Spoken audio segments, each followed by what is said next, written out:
भारत में आरक्षण की शुरुआत आखिर कब हुई और क्या ये आज जैसा हमेशा से था? इसकी कहानी ब्रिटिश शासन से शुरू होती है, जब कई समुदाय शिक्षा, सरकारी नौकरियों और राजनीतिक प्रतिनिधित्व में बहुत पीछे थे। इसलिए अलग प्रतिनिधित्व और विशेष प्रावधानों पर बहस शुरू हुई।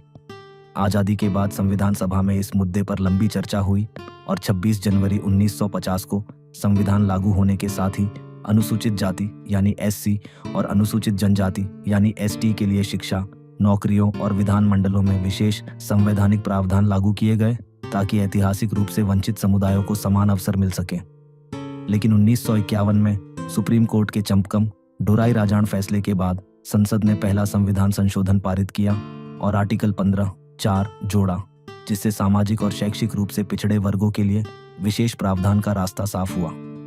फिर 1979 में मंडल आयोग बना और 1990 में उसकी सिफारिशों के आधार पर ओबीसी के लिए 27% आरक्षण लागू किया गया, जिसने देश की सबसे बड़ी सामाजिक और राजनीतिक बहस को जन्म दिया।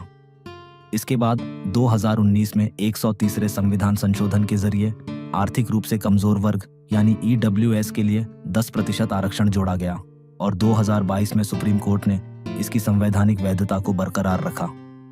आज सबसे बड़ा सवाल आरक्षण के पक्ष या विपक्ष का नहीं, बल्कि यह है कि क्या वर्तमान व्यवस्था अपने मूल उद्देश्य समान अवसर और सामाजिक न्याय को सबसे प्रभावी तरीके से पूरा कर रही है।